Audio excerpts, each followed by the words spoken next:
ምስኪን ከሰማይ ይወርዳል እንዴ? ወደዚህ ነው ንባብ ለይቶ ነው ማንበብ። እሺ ንባብ ለይ እንደ ምስኪን ከሰማያት ወርዶ አይባልም። ምስኪን ከሰማይ አይወርድም። ምስጢሩ ምንድነው? እንዴት ከድሃ ቤት አደረ እንደ ምስኪን ወደዚህ። ስጋው አይታመምም አትበል። የክርስቶስ ስጋው አይታመምም አይባልም። በስጋው ክርስቶስ ስጋውና አምላክነቱ ማለትና በስጋውና በአምላክነቱ ማለት ልዩነት አለው። ክርስቶስ በሰውነቱ ታሟል፣ በአምላክነቱ አልታመመም። ስለዚህ ምን ይባላል? ነገር ግን እውነተኛ አንድ አምላክ ይባላል። ግን አምላክ ሞተ፣ አምላክ ታመመ ስንል አምላክ በአምላክነቱ ሞተ ማለት ግን አይደለም። በሰውነቱ ሞተ ነው የሚባለው ማለት ነው።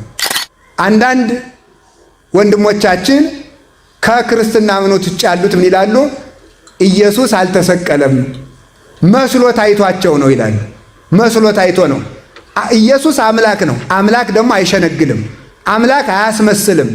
አስመሳይ አይደለም። በእውነት ተሰቅሏል፣ በእውነት ሙቷል። ግን የሞተው ደግሞ አምላክነቱ ሞተ፣ ጌትነቱ ሞተ፣ መንግስቱ ተሻረ፣ ባሕሪው ጠፋ ማለት ግን አይደለም። እሱ ከኛ ጋር በመታመሙ ከኛ ጋር አንድ ነው፣ ባለመታመም ከአባቱ ጋር አንድ ነው። አንተ ሐማሚ በከመሪናከ ምስሌነ ወአንተ ኢሐማሚ በከመሪናከ ምስለ አብ። ከአባትህ ጋር አንድ እንደመሆንህ አትታመምም። ከአባትህ ጋር አንድ ከመሆንህ አትታመምም። ከኛ ጋር አንድ እንደመሆንህ ትታመማለህ ነው። ስጋን በዱላ በገረፉት ጊዜ ነፍስን እንደማይመቷት የኔን አሁን የአባ ገብረ ኪዳን ቀኝ እጁን ግራ እግሩን ቢቆርጡት ነፍሴን መቁረጥ አይቻልም። እንደማይታመም ፀሐይ በቆሻሻ ኩሬ ላይ ብታበራ ቆሻሻው እንደማያቆሽሻት አምላክ ሰው ሆኖ ስለመጣ ታመም አይባልም። ንጉሥ ከድሃ በግዛቱ ካለች ከአንዲት ድሃ ቤት ገብቶ ቢያድር ንጉሡ ድሃ ሆነ እንደማይባለው ባለጸጋው አምላክ የእኛን የድሆችን ሥጋ ለብሶ ስለመጣ ወደ ድሃነት ተለወጠ አይባልም። እፎ ቤተ ነዳይ ሀደረ ከመ ምስኪን ያለው ሊቁ ይሄንን ነው። እንዴት እንደ ምስኪን ከድሃ ቤት አደረ ይላል። ሰንበት ተማሪ ሲጸልይ እንዴት ከድሃ ቤት አደረ እንደ ምስኪን ከሰማያት ወርዶ ይላል። እንዴት ከድሃ ቤት አደረ ይልና እንደ ምስኪን ከሰማያት ወርዶ ይላል። ምስኪን ከሰማይ ይወርዳል እንዴ? ወደዚህ ነው ንባብ ለይቶ ነው ማንበብ። እሺ ንባብ ለይ እንደ ምስኪን ከሰማያት ወርዶ አይባልም። ምስኪን ከሰማይ አይወርድም። ምስጢሩ ምንድነው? እንዴት ከድሃ ቤት አደረ እንደ ምስኪን ወደዚህ ነው ንባቡ። ከዚያ በኋላ ተመልከቱ ምንድነው? ከሰማያት ወርዶ ለብቻው ወደዚያ ንባቡ ማለት ነው። ለይቱ ካላነበቡት ችግር ነው ይባላል አይደል? ከቃሉ ጋር ናችሁ? አያችሁ፣ በንባብ መለየት የትርጉም ለውጥ ይመጣል ማለት ነው። አነባበው ወዲና ወዲህ ሲሆን ማለት ነው። ስለዚህ ይህንን ለይታችሁ አውቁ። በእኛም ቢሆን ይሄን ወደዚህ ነው ይሄን ወደዚያ ነው ይላሉ አባቶች። ስናነብ ያኛውን ወደዚያ ውሰደው ይላሉ፣ ወዲኛው አምጣው ለየው ይላሉ። ለይቶ መተርጎም የሚገባው ለይቶ ማንበብ ሲቻል ነው። ስለዚህ አባቶቻችን ምስጢርን ትርጓሜን ንባብ ይቀድመዋል ይላሉ። ምስጢርን ትርጓሜ ይበሉ። ትርጓሜን ምን ይቀድመዋል? ንባብ ላለው ይጨመርለታል። ንባብ ላለው ትርጓሜ ይጨምሩለታል። ትርጓሜ ላለው ምስጢር ይጨምሩለታል ማለት ነው። ከቃሉ ጋር ናችሁ? እግዚአብሔር ከሁላችን ጋር ይሁን። ለይቶ ማንበብ ያልኳቸው ነው። እሺ በመለኮቱ አይታመምም በሉ እስቲ። በእሺ ውጩን ግን አትለካው ማለት በስጋው አይታመምም አትበል ማለት ነው። እስኪ በሉ ደግሞ በስጋው አይታመምም አትበል። ውጩን አትለካው ማለት ይሄ ነው። ስጋው አይታመምም አትበል። የክርስቶስ ስጋው አይታመምም አይባልም። በስጋው ክርስቶስ ስጋውና አምላክነቱ ማለትና በስጋውና በአምላክነቱ ማለት ልዩነት አለው። በስጋው ማለት ምን ማለት ነው? አንድ ነው። በአምላክነቱ ማለት አንድ። ስጋው ሲባል ግን ይለያል። ስለዚህ በስጋው ይታመማል፣ በአምላክነቱ አይታመምም። እንዲህ ስለሆነ ደግሞ ሁለት አምላክ ነው አትበል። ምክንያቱም አንተ ነፍስ አለ፣ ስጋ አለ። ሁለት ሰው መጣ አትባልም፣ አንድ ሰው መጣ ነው የሚባለው። ስጋን እንገርፈዋለን፣ ነፍስን አንገርፋትም። ስለዚህ ምን ይባላል? እገሌን ገረፍ ነው ይባላል። ክርስቶስ በሰውነቱ ታሟል፣ በአምላክነቱ አልታመመም። ስለዚህ ምን ይባላል? ነገር ግን እውነተኛ አንድ አምላክ ይባላል። ግን አምላክ ሞተ፣ አምላክ ታመመ ስንል አምላክ በአምላክነቱ ሞተ ማለት ግን አይደለም። በሰውነቱ ሞተ ነው የሚባለው ማለት ነው። ወትስጉቱሂ ምስጢር ዘይትረከብ ወዘኢይትነገር ይላል። ተመልከቱ። ሰው መሆኑ የማይመረመር የማይነገር ረቂቅ ምስጢር ነው። ሰው መሆኑ አምላክ ሰው የመሆኑ ነገር የማይመረመር ረቂቅ ምስጢር ነው። ከቃሉ ጋር ናችሁ? ረቂቅ ምስጢር ነው። ተመልከቱ። ትስጉት እሙን ወአኮ ምትሃት ይላል ቅዱስ ጎርጎርዮስ ሃይማኖተ አበው ምዕራፍ 36 ላይ ነው። እውነተኛ ሰው ሆነ እንጂ መስሎ በመታየት አይደለም። አንዳንድ ወንድሞቻችን ከክርስትና እምነት ውጭ ያሉት ምን ይላሉ? ኢየሱስ አልተሰቀለም መስሎ ታይቷቸው ነው ይላሉ። መስሎ ታይቶ ነው። ኢየሱስ አምላክ ነው። አምላክ ደግሞ አይሸነግልም። አምላክ አያስመስልም። አስመሳይ አይደለም። በእውነት ተሰቅሏል። በእውነት ሙቷል። ግን የሞተው ደግሞ አምላክነቱ ሞተ፣ ጌትነቱ ሞተ፣ መንግስቱ ተሻረ፣ ባህሪው ጠፋ ማለት ግን አይደለም። በስጋው ሞተ። ሰው ስጋውን እየደበደብ ነው፣ በስጋ እየደበደብ ነው። ነፍሱን እንደማንደበድባት ሁሉ ስጋውን ሰው በስጋው ሲሞት ነፍሱ እንደማትሞተው ሁሉ ክርስቶስ በሰውነቱ ሲሞት በአምላክነቱ አልሞተም። ይህም ማለት ሁለት ሰው ማለት አይደለም። ይህንን ለይተህ በተዋሂዶ ከበረ ብለህ ተናገር። ከቃሉ ጋር ናችሁ? ከቃሉ ጋር ናችሁ? እስቲ አይን ያላችሁ እጃችሁን አውጡ። አይን ያላችሁ እሺ፣ እግዚአብሔር ይስጥልኝ። አይናችሁ የነፍሳችሁ ነው የስጋችሁ ነው? አይኔ ነው የምትሉ የስጋ አይን ነው የምትሉ? በሉ ንገሩኝ። ቁጭ አቤት። ስለዚህ የስጋችሁ አይን ካልሆነ ጥያቄ ንገራችሁ። ነፍሳችሁ እንግዲህ የስጋ አይኔ ነው ይሄ ብላችኋል። የነፍሴ አይደለም ብላችኋል። ራሳችሁ ነው ያላችሁት። ይሄ የስጋችሁ አይን ነው የነፍሳችሁ አይን ካልሆነ፣ ለምሳሌ ጌታ እንዲህ ብሏል፣ ሴትን አይቶ የተመኘ አመነዘረ ይፈረድበታል ይላል። አይቶ የተመኘ አሁን በነፍሳችሁ አይን ነው በዚህኛው አይን ነው የምታዩ ሴት? ንገሩኝ እንጂ በየትኛው አይን ነው የምታየው? በዚህኛው አይን የምታዩ ከሆነ ታዲያ ነፍስ ለምን ይፈረድባታል? እግዚአብሔር በነፍስ ያለ አግባብ ፈርዶባታል ማለት ነው። ምክንያቱም ነፍስ አላየችም። አይኑ አንድ አይን ነው አትሉም እንዴ? የአንድ የሰው አይን ነው። የነፍስ አይን የስጋ አይን አይደለም። ይሄ የአንድ የገብረ ሥላሴ አይን የወለተ ማርያም አይን ነው የሚባለው እንጂ ይሄኛው የስጋ አይን ይሄኛው የነፍስ የሚባል የለም። ሁሉም የአንድ ሰው አይን። እስቲ የአንድ ሰው አይን በሉ በሉ ንገሩኝ እንጂ። አዎ። ስለዚህ ተመልከቱ። አሁን በእናንተና አሁን እጄ ሰረቀ፣ የኔ እጅ ቢሰርቅ ነፍሴን የሰረቀ ስጋዬ ነው።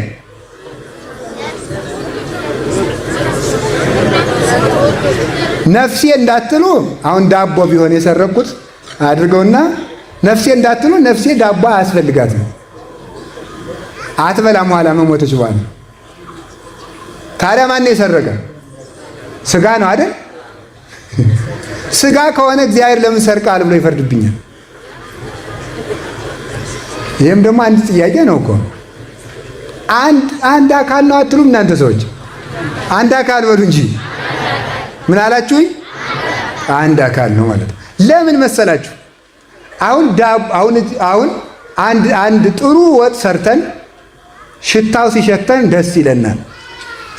ይሄ ስጋን የሚያሸተው ነፍስ ነው። ነፍስ ነው ካላችሁ በዚሁ አፍንጫ ነው የምታሸቱት አይደል? ስጋ ነው ካላችሁ ደግሞ ሰውየው ከሞተ በኋላ እስቲ ጥሩ ወጥ ስሩና ይሸተው እንደሆነ ማን ነው ታዲያ የሚያሸተው? እስኪ ንገሩ። አንድ ሰው በሉ እንጂ። ስለዚህ ምን ይላል እዚህ ላይ? ተጎልቶ የተቀመጠው የስጋ አፍንጫ ነው። ሽታውን ግን የምታጣጥመው ማናት? ነፍስ ናት። ስለዚህ ይፈረድባታል ማለት ነው። ይፈረድባታል። አሁን እኔ ገንዘብ ብሰጥ፣ ለአንድ ድሃ ገንዘብ ብሰጥ ነፍስ ነው ስጋ ነው የሰጠ? ልስጥ የምትል ማንም የምታስብ ማናት? ነፍስ ናት። የሚሰጥ ማን ነው? ስለዚህ አሁን ስጋ ነው የሰጠ? ነፍስ ነው የሰጠ? አንድ ሰው በሉ እንጂ። አንድ ሰው ነው የሰጠ። ተመልከቱ። ግን ተመልከቱ፣ ይሄ ነው አንድ ግን ሁሉንም ሁሉንም በአንድ ግብር፣ በአንድ ባሕርይ፣ በአንድ ፈቃድ መስራት ነው። ክርስቶስ በሥጋው ታመመ፣ በአምላክነቱ አልታመመም። ግን ስንት ነው እስኪ ንገሩኝ? አንድ ባሕርይ በሉ እንጂ። ምን አላችሁኝ? እሺ እዚህ አሁን ከቅዱስ ጊዮርጊስ ደብር ነው ያለን። አይኑ ተመልከቱ። መከራ ረከባ ነፍሳት ይሆሙ ለሰማዕት ይላል ቅዱስ ቄርሎስ። ሰማዕታት መከራ የተቀበሉት በምናቸው ነው ይላል። አሁን ቅዱስ ጊዮርጊስን በመንኮራኩር ሲፈጩት ነፍሱ ትፈጫለች አትፈጭም? በሉ ንገሩኝ እንጂ። አክሊል ሲቀዳጅ አክሊሉ ለነፍሱ ይደርሳታል አይደርሳትም? ለምን ለምን ዝም ብላችሁ አንድ አካል ትላላችሁ? ለምን? አይውላችሁ ህመሙ የሚሰማት ማን ናት? ነፍስ ናት። አሁን የሞተን ሰው እጅ እግሩ ቢቆራረጥ ያማል አያመውም? ስለዚህ የህመም ስሜት የማን ነው? መታመም ሳይ ማን ነው ደግሞ? የሥጋ ነው። ነገር ግን ስንት ሰው ነው? አንድ ሰው ነው ማለት ነው። መፍራት የማን ነው? የነፍስ ነው የሥጋ? ለምሳሌ አንድ ቀን እንገራችሁ። አሁን አንድ ሰው መጥቶ አያድርገውና በጆሮአችሁ ጥይት ቢተኩስ፣ እዚህ አካባቢ እንዲሁም ጥይት ተለምዷል መሰል እንዳይተኮስ ደግሞ። ስለዚህ አንድ ሰው በጆሮአችሁ ቢተኩስ እምትፈራ ነፍሳችሁ ነው ሥጋችሁ? ሰው ከሞተ በኋላ እዚህ ቢተኮስበት ይሰማል? ስለዚህ በነፍስ ግን ሰውየው ስንት ሰው ነው? አንድ ሰው ነው። ስለዚህ ሰማዕታት በሥጋቸው መከራ ተቀብለው ህመሙ ግን ለማን ይቆጠራል?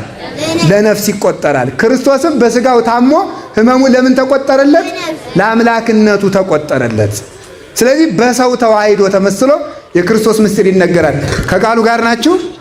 ውጩን አትለካው ማለት ሥጋው አይታመምም አትበል። አዎ ታሟል፣ ተርቧል፣ ተጠምቷል፣ ተቸግሯል ይላል በእውነቱ ማለት ነው። ዘይትዔረየነ ይላል ተመልከቱ። በሱታፌ ሕማማት በረሃብ ወበጽም ወበድካም ይላል ተመልከቱ። በረሃብ በድካም በጽም በመጠማት በመቸገር በመታመም በመድከም እኛን ይመስላል።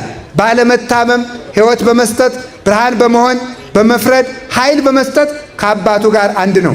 ከቃሉ ጋር ናችሁ? ምኑ ናችሁ ነው? ተማሪዎች ወደ ወንበር እየሄዱ ነው። ትምህርቱን እኔም ልጠቅለው። ከቃሉ ጋር ናችሁን? እግዚአብሔር ከሁላችን ጋር ይሁን። ስለዚህ አንድ ማወቅ የሚገባው ሰው ይሄንን ነው ማለት ነው። እሱ ከኛ ጋር በመታመሙ ከኛ ጋር አንድ ነው። ባለመታመም ከአባቱ ጋር አንድ ነው። አንተ ሐማሚ በከመሪናከ ምስሌነ ወአንተ ኢሐማሚ በከመሪናከ ምስለ አብ። ከአባትህ ጋር አንድ እንደመሆንህ አትታመምም። ከአባትህ ጋር አንድ ከመሆንህ አትታመምም። ከኛ ጋር አንድ እንደመሆንህ ትታመማለህ ነው። ከኛ ጋር እንደኛ ሰው በመሆንህ ታማሚ ነህ።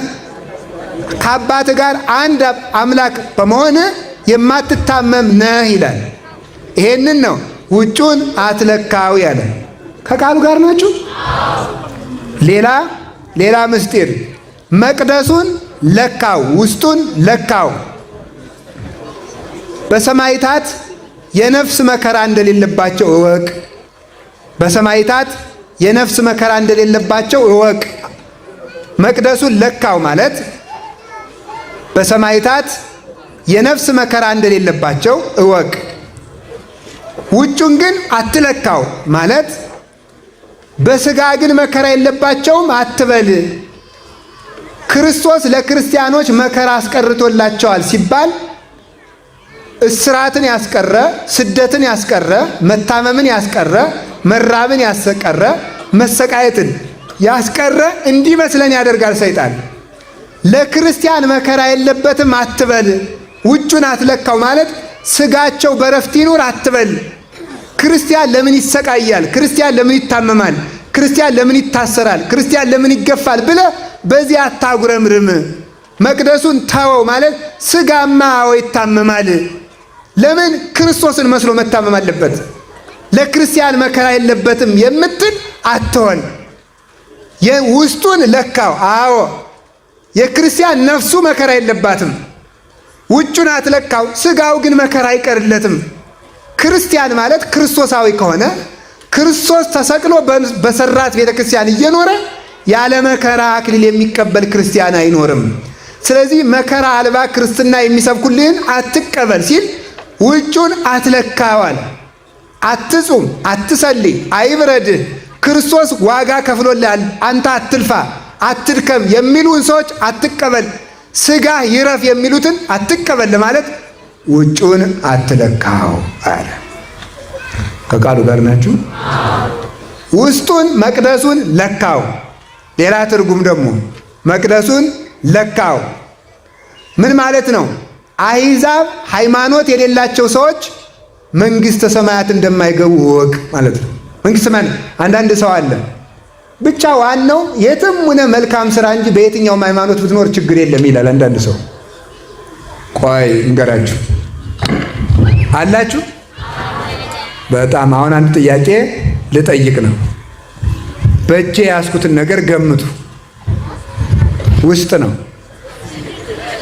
አቤት ስልክ፣ እሺ፣ ወረቀት 2000፣ መጽሐፍ 3000፣ መስቀል 4000፣ እስክብሪቶ 5000። አቤት ምንድን አላችሁ? ስልክ፣ እሺ፣ መነጽር፣ እሺ፣ 7 ሆነ አይደል? ደግሞ ምን አላችሁ? ባዶ፣ እሺ፣ ሌላ መታወቂያ፣ እሺ፣ 8፣ እሺ፣ ባዶ 9፣ እሺ፣ ሌላ አቤት ብር፣ አይ መነኩሴ ብር በኪሱ አይዝም። እሺ፣ የመነኩሴ ገንዘብ ምዕመናን ናቸው። እሺ፣ ሌላ ላይተር፣ ኦሬ ስላሴ ያለ። እሺ፣ በተዋሳቅ አታውዝ። በጣም ጥሩ። እውነቱ ግን ስንት ነው? አቤት ንገሩኝ እንጂ። አዎ እውነቱ ይሄ ነው። አዎ ምንድን ሆነ? መስቀል ነው። ሰዎች ስለ አንድ ነገር ብዙ ነገር ይናገራሉ። እውነቱ ግን ስንት ይሆናል? አንድ ይሆናል። ሰዎች የተለያየ ሃይማኖት መስርተናል ይላሉ። ስንት ትክክለኛ ሃይማኖት ይኖራል? አንድ ነው የሚሆነው ማለት ነው። አንድ ሰውዬ ገብረ ስላሴ ይባላል ወይም ኃይለ ማርያም ነው ብለው እዚያ ማዶ አይተን አንዱ ወልደ ኪሮስ ነው ይላል፣ አንዱ ደግሞ ገብረ ሚካኤል ነው ይላል፣ አንዱ ደግሞ ወልደ አረጋዊ ነው ይላል፣ አንዱ ወልደ ተክለ ሃይማኖት ይላል። እውነቱ ግን ስንት ነው? አዎ የሚያድን ሃይማኖት አንድ ነው። ሁሉም ይድናል፣ ዋናው ብቻ የትም መልካም ስራ የሚል እንዳትታለሉ። ይህን ነው የማያምን ሰው መንግሥተ ሰማያት የሚገባ አይምሰልህ ማለት ነው። ሁሉም ይድናል። እግዚአብሔር እንደው አይጨክንም? መሪ ይጨክናል? እግዚአብሔር አይጨክንም? ይህን ሰው ሁሉ ፈጥሮ እንደው እሳት ሊማግደው ይላል አንዳንድ ሰው። ያሽረው እንጂ እግዚአብሔር ፈራጅ ነው እኮ፣ እውነተኛ ዳኛ ነው። እንደዚያ ከሆነ ልብ ብላችሁ ምን ማለት ነው? እንደዚያ ከሆነ ወንጀለኛ ሰዎች በምድር ሊፈረድባቸው አይገባም። የሰማይ ወንጀል የሰሩ ሰዎች በሰማይ የማይፈረድባቸው ከሆነ የምድር ወንጀል የሚሰሩ ስለሚታሰሩ እግዚአብሔር በምድር ፍትህ እንዳስጠበቀ በሰማይ ፍትህ ይጠብቃል። የእግዚአብሔር ቸርነቱ ፍርዱን አይቃወምም፣ ፍርዱ ቸርነቱን አይቃወምም። እግዚአብሔር እንዲህ አለ ነው። ስለዚህ የአሕዛብ መንግሥተ ሰማያት የሚገቡ መስሎ ከእነሱ ጋር አላችሁን። ውጩን ግን ተወው ማለት ገሃነም ግን ይገባሉ ማለት ውጩን ግን ተወው ማለት ገሃነም ግን ይገባሉ። ካለ አይቀርም፣ እዚያ ይገባሉ ማለት ከቃሉ ጋር ናችሁ። አዎ እንደገና ደግሞ መቅደሱን ለካው። ምኩራቡ ምኩራቡ ምን ይበል ነው? ምኩራቡ ማለት ይቅርታ፣ መቅደሱ ተባርኮ ቤተክርስቲያኑ ተባርኮ ይሰራል። ውጩን ተወው ማለት ተባርኮ ያልተሰራ ግን በረት ነው። ሊቀ ጳጳስ ያልባረከው ቤተክርስቲያን አይደለም። እግዚአብሔር መሰዊያ አይሆንም። ተባርኮ የተጀመረው ነው። በልዩ ሁኔታ የአምልኮ ስርዓት ቤተክርስቲያን የሚፈጸምበት ምክንያት ከዚህ የተነሳ ነው። ስለዚህ እግዚአብሔር ምን አለ? መቅደሱን ለካው። አንድ ደግሞ መቅደሱን ለካው ማለት የመቅደስ ስርዓት ይኖረው፣ የቅኔ ማኅሌት ስርዓት ይኖረው፣ የቅድስት ስርዓት ይኖረው። የተለካ ስርዓት አለው። መጠኑ ከዚህ አያልፍም።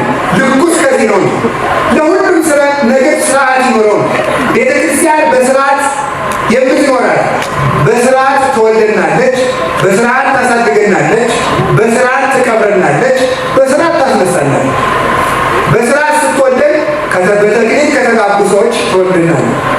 በ40 ቀን በ80 ቀን ከሥላሴ ልንወለድ ታደርጋለች። ስርዓተ ቤተክርስቲያን የአምላክን ሥጋ የአምላክን ደም የሙሽራዋን ሥጋ እያበላች የምታሳድግ እናት እንዴት ያለች ናት ይላል። የክርስቶስን ሥጋ በልታ ታሳድጋለች። በስርዓት ስትቀብረን በፍትሐት እንድንቀበር ታደርጋለች። በስርዓት እንነሳለን። ጻድቅ በቀኙ ኃጥእ በግራው። ማንም የማንም ሥጋ ይዞ አይነሳም። ሁሉም ስራውን ይዞ ይነሳል። ስለዚህ ስርዓት ይኖራችሁ። ለዚህ ነው ቅዱስ ጳውሎስ አንደኛ ተሰሎንቄ ምዕራፍ 5 ቁጥር 17 ላይ ሲናገር ገሥጽዎሙ ለእምይሃውሩ እንበለ ሥርዓት፣ ያለ ስርዓት የሚኖሩትን ገሥጿቸው ብሎ የተናገረ። ያለ ስርዓት የሚኖሩትን ለቤተ ክርስቲያን ስርዓት አያስፈልጋትም የሚሉትን ውቀሷቸው። ስለዚህ ኦርቶዶክሳዊ ቤተ ክርስቲያን የጋብቻ ስርዓት አላት፣ የሞት ስርዓት አላት፣ ስሞት ስርዓት አላት፣ የልደት ስርዓት አላት፣ የምንኩስና ስርዓት አላት፣ የክህነት ስርዓት አላት። ኦርቶዶክሳዊ ቤተክርስቲያን ሁሉ ነገሯ የተለካ ነው እና ዓይንን ጆሮን አትለው፣ ጆሮን ዓይንን አትለው፣ እግርን እጅን አትለው፣ እጅን እግርን አትለው፣ እግርን ራስን አትለው፣ ራስን እግርን አትለው። ሁሉም በልኩ እንዲኖር ትነግረዋለች። ሴቱን ተመለተሽ ካህን አትልም አትልም። ሴቶች ለምንድን ነው ካህን የማይሆኑት ካላችሁ፣ ወንዶች ለምንድን ነው የማይሆኑት? መልሱ ሲሄድ ለምን የማይሆኑት? አሁን ያ እንግዲህ የመብት ጥያቄ ሊሆን ይጠይቅ እንደ እግዚአብሔር ሰላማዊ ሰው እንዴት እኛ እንደ ሴቶች አንጸንስም ማለት አለበት። ይዞ እንጂ ልውል እኮ ነው። እግዚአብሔር የሚገባልን ያውቃል። እግዚአብሔር ዓይን እንዳይሰማ ስላደረገው ዓይንን ጨቁኖታል። ንገሩኝ እስኪ ጆሮስ ደግሞ ስለማያይ ጆሮ ተጨቁኗል አይደለም። ሁሉም የሚያምርበትን ሰጥቶታል እግዚአብሔር። ልክ አለው ለሁሉ ማለት። ስለዚህ ስርዓትን መጠበቅ ይገባናል። ስርዓተ ጸሎት አለ፣ ስርዓተ ጾም አለ፣ ስርዓተ ያለባበስ ስርዓት አለ፣ የፀጉር አቆራረጥ ስርዓት አለ። እስኪ እንዲያው የምላችሁን ነገር የምትሰሙ ከሆነ እጃችሁን አውጡ። የምላችሁን ነገር ልትሰሙ በጣም ጥሩ። እግዚአብሔር ይስማችሁ። ከዛሬ ጀምሮ ምን ታከብራላችሁ? ስርዓተ ቤተክርስቲያን። ስርዓተ ቤተክርስቲያን በሉ። ከዛሬ ጀምሮ እዚህች የመጣ ሰው ፀጉሩን ኖርማል ይቆረጣል። እውነት ነው አሰብ ነው? እስኪ ንገሩ። እሺ ወንድሞቻችን ልጃችሁን አውጡ። እሺ ካላችሁ እመቤታችን ትስጣችሁ። ይህን ስርዓት አስተካክሉ። በቃ ተውት። ኦርቶዶክሳዊ እንሁንና እግዚአብሔርን እንርዳለን በለው። ሳኖር እርዳን ነው በሚሰማን